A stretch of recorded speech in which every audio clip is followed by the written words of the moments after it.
Hello everyone, my name is Norena Embarion and today's topic is about scholastic triumph of Jose Rizal in Ateneo.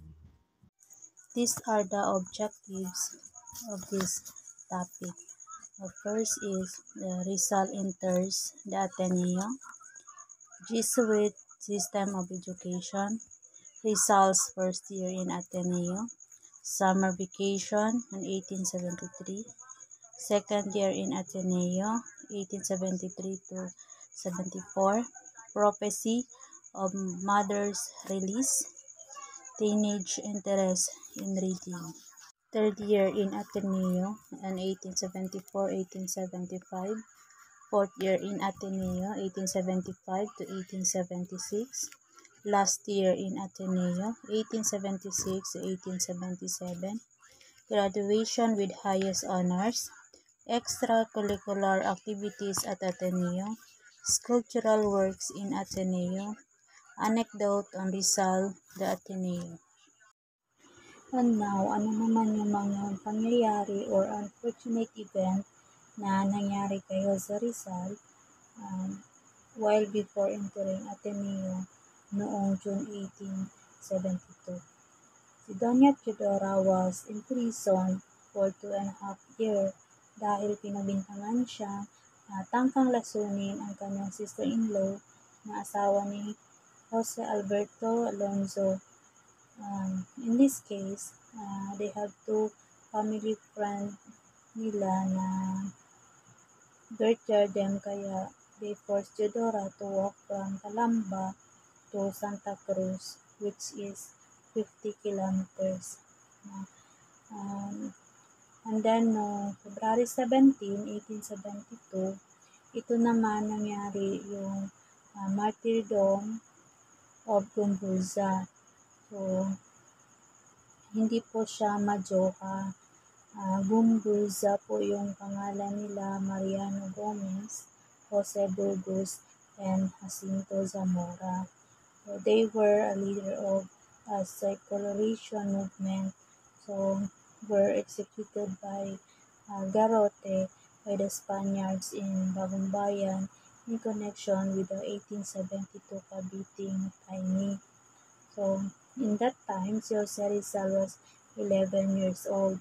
So, 11 years old si Jose Rizal, tumatak sa isipan niya itong pagkamatay ng tatlong pari na ito.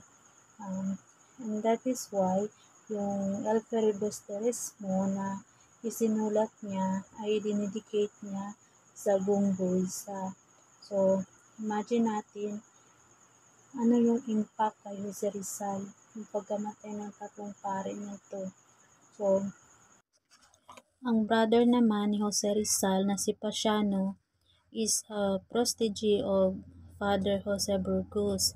Meaning to say, mentor niya si Father Jose Burgos, which is nag-drop out siya sa college dahil pinag-initan din siya ng mga Spaniards kasi nga may connection sila ni Jose Burgos.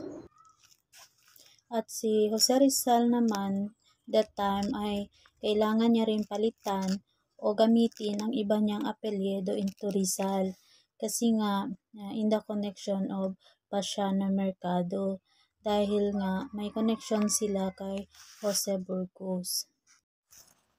At nung pumasok si Rizal sa Ateneo ay hindi rin ganun kadali.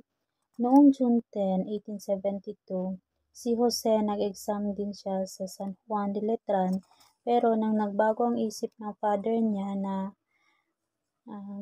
kaya nag-decide sila na paararin si Jose sa Ateneo, which is ang San Juan de Letran ay rival din ng Ateneo. So Rizal was the Atenean. The college registrar, Father Margin Fernando, refused to admit Jose in Ateneo because may mga reason bakit ayaw niya i-admit si Jose Rizal sa Ateneo.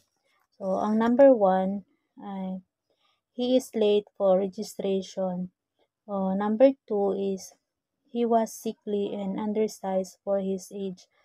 Pero kahit na gano'n, nakapasok pa rin siya sa Ateneo dahil sa tulong ni Manuel Ceres Burgos na pamangkin ni Father Burgos.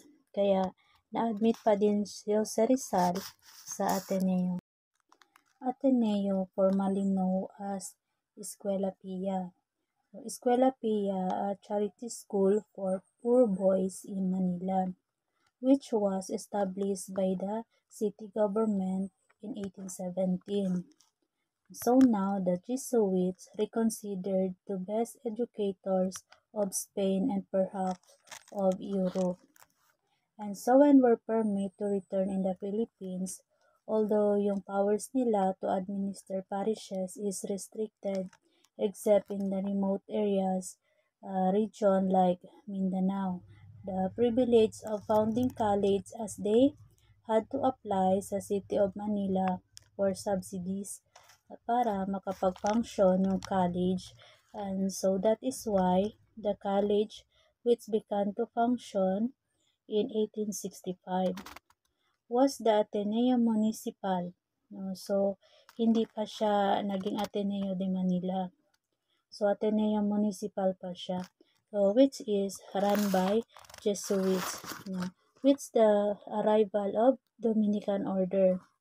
This University of Santo Tomas, and then from Escuela Pia, Ateneo Municipal, naging Ateneo de Manila na siya. So, ano ba yung education system ng Ateneo? Which is the Jesuits education. So, dito, they train the character of students by rigid discipline and religious instruction. Like, nagmama sila every morning, nagpre-prayer before and after classes, and promote physical culture, humanities, and scientific studies. So, aside from academic courses, nag-offer din sila ng vocational courses in agriculture, commerce, mechanics, and surveying, which is ito nga natapos ni Jose Rizal yung course niya sa surveying. So, yan alam naman natin na yung family nila is father niya is specific farmer. Kaya dito nagtapos si Jose Rizal ng surveying na courses. And then, they were given splendid professors. So, ayan, magagaling yung kanilang mga professor. So, they acquired prestige as an excellent college for boys. So, ayan, nagkakaroon ng rigid discipline and religious. And sa Ateneo, the class is divided into two. So, the Roman Empire, which is internos, o yung mga borders. So, ito yung mga estudyante na nakatira sa loob ng Ateneo. So, while the Carthaginian Empire are the externos, or yung mga non-borders, which is those students na staying outside the campus. At kabilang dito si Jose Rizal. So, paano yung roles dito? The top ranks from highest to lowest, both empire, emperor. So, emperor is number 1. Ito yung pinakamagaling, pinakamatalino, yung nag-excel. So, may tribune, decurion, centurion, and standard bearer.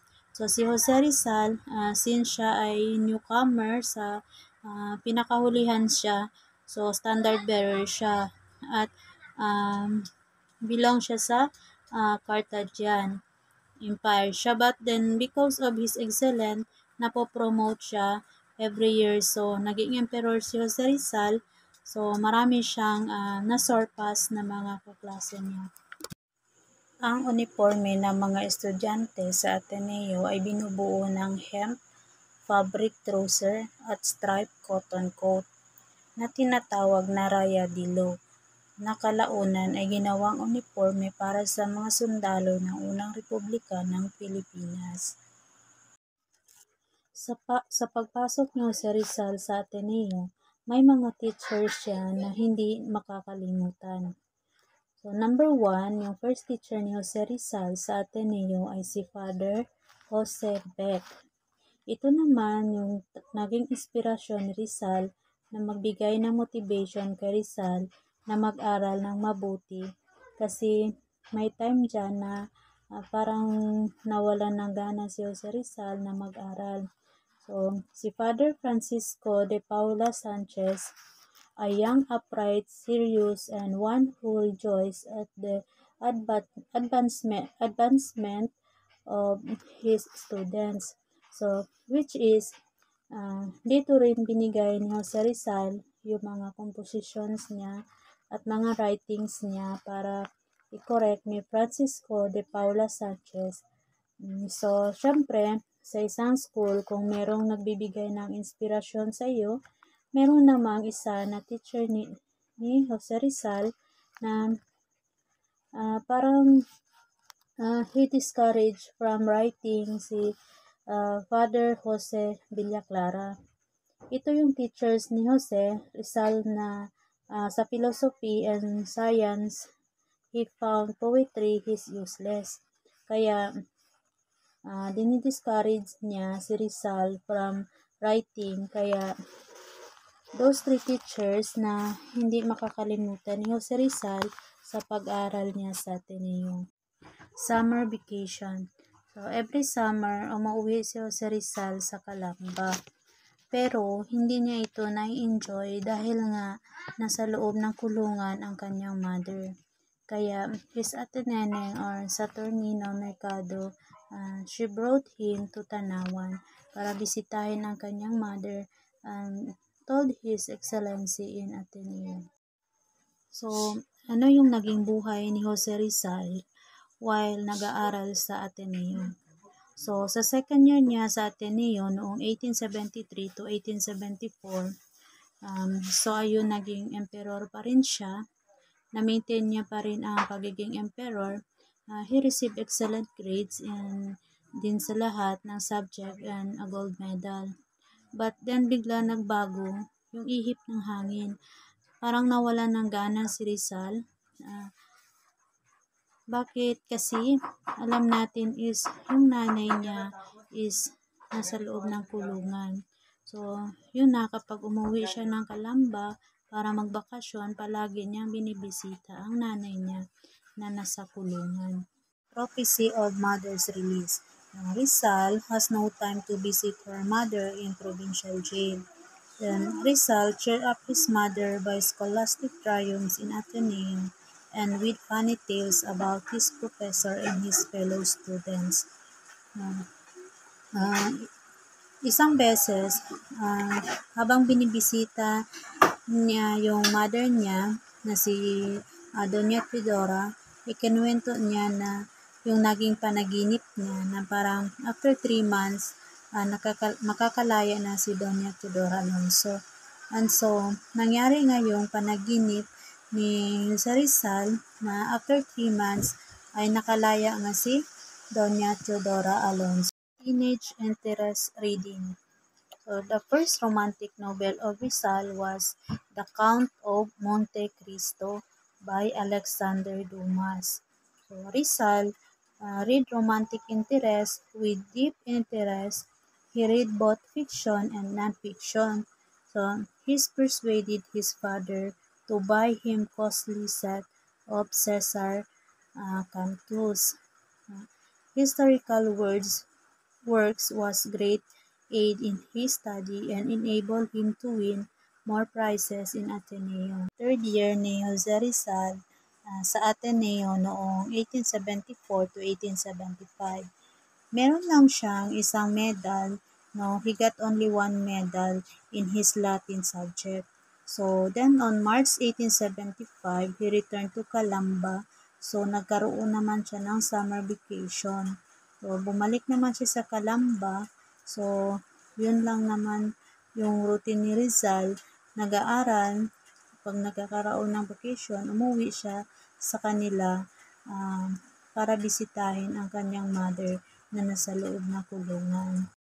And then, noong 4th year naman, si Rizal sa Ateneo noong 1875 to 1876, naging internee na siya ng Ateneo. So, yan yung sinasabi ko kanina na hindi niya makalimutang professor niya ay si Father Francisco Sanchez, which is yung panahong nawalan siya ng gana mag-aral is not happy anymore dahil na nasa loob ng kulungan yung mother niya. Si Father Francisco Sanchez yung nagbigay sa kanya ng motivation and inspiration to study at magsulat din ng mga poetry. So, ayun na yung nangyari. Bumalik ulit yung dunong ni Rizal sa pag-aaral. Last year in Ateneo, around 1876 to 1877. Nanalo si Rizal ng 5 medal at siya yung pinaka-highest at top in all subject. In March, gaya noong 1876, bumalik siya sa Calamba dahil vacation na naman. So that's why si Rizal para siyang naging pride ng mga Jesuit. Kasi nga, yung nag-obtain ng highest grade in all subject, so yun ang naging buhay ni Rizal sa Ateneo.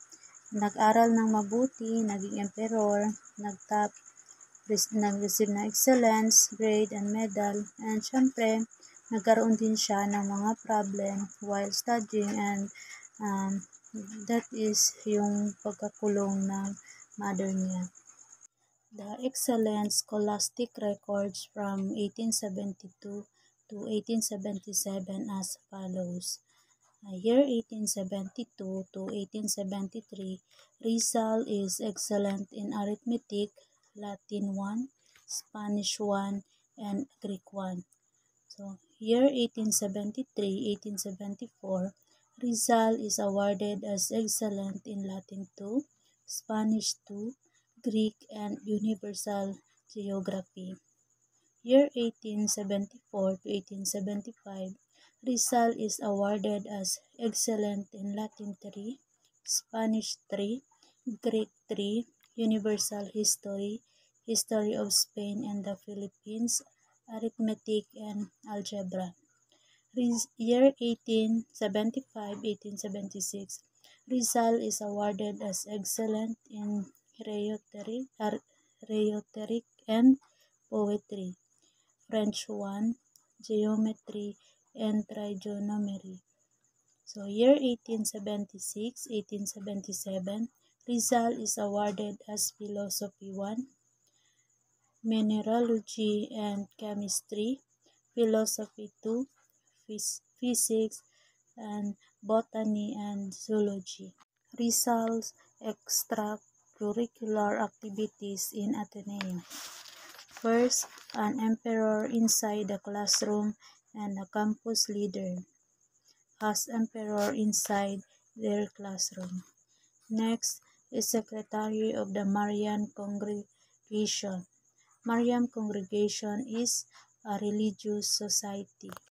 Next, member of Academy of Spanish Literature and the Academy of Natural Sciences.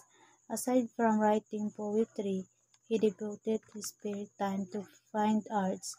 Rizal studied painting under the former Spanish painters Agustin Saez. So next is Rizal also studied sculpture under Romualdo de Jesus, noted Filipino sculptor. Both our master honored him with their affection for being a talented pupil. Furthermore, Rizal engaged in gymnastics and fencing under his sports-minded Tio Manuel. So last is Father Jose Villaclara advised him to stop communing with the muse and pay more attention to practical studies such as philosophy and natural science. But Rizal did not take his advice. He continued to solicit Father Sanchez's help in improving his poetry. So in his leisure hours in literacy, Rizal cultivated his guidance of Father Sanchez. Sculptural works in Ateneo. Rizal carved an image of the Virgin Mary on a piece of batikuling or Philippine hardwood using his pocket knife. Next is Father Leonard requested him to carve an image of the Sacred Heart of Jesus because he impressed by Rizal's sculptural talent. Even the young Rizal complied on the Father Leonard requested. Rizal finished it and presented it to the Father Leonard within a few days. Truly that Rizal showered with many talent-like sculpture works. Next, the old Jesuit forgot to take the image with him to Spain. Last, Ateneo boarding students placed the image on the door of dormitory and remained there are many years because its reminding of Atenean of Dr. Rizal was a greatest alumnus of their alma mater. This image played a significant part and Rizal's are at Port Santiago. Anecdote of Rizal the Athenian. First is Felix M. Ramos, one of Rizal's contemporaries in Ateneo. He revealed an incident of Rizal's school days in the Ateneo which reveals the hero's resignation to pain and forgiveness. The first anecdote related to Felix M. Ramos. One day, many Athenians, including Rizal, were studying their lesson at study hall. Two Athenians, Manzano and Lazaca, quarreled and violently hurled at each other. Rizal, who was busy at his desk poring over his lesson, was hit in the face by one of thrown book. He did not raise a cry of protest, although his wounded face was bleeding. His classmates brought him to the infirmary where we had to undergo medical treatment. For several hours after the incident, he continued to attend his classes, feeling neither bitterness nor rancor towards the guilty party. Another anecdote of Rizal the Athenian was related by Manuel Ceres Burgos, in whose Rizal boarded shortly before he became an interno in Athenian. These anecdotes illustrate Rizal's predilection to help the helpless at the risk of his own life. Anecdote related at Manuel Ceres Burgos. One Thursday afternoon, being vacation day, the boys flew their kites from the azotea. Young Rizal then was reading a Spanish book of fables at the window. After a while, he heard Julio Melissa from Iloilo, one of the smallest boarders, crying because his kite was caught by the vines growing in the belfry of the Manila Cathedral, which was near the boarding house. The bigger boys were laughing, making fun of Julio's misfortune. Rizal closed the book he was reading and told Julio not to cry, for he would try to retrieve the kite. Through his promises, he courageously climbed the high cathedral tower and successfully recovered the kite. In that anecdote of Rizal, we inform us again that Jose Rizal truly the best hero for our country. His action make me amazed again. Jose Rizal is good role model in all youth out there who wish willing to the good for sake of other. Thank you for listening and God bless.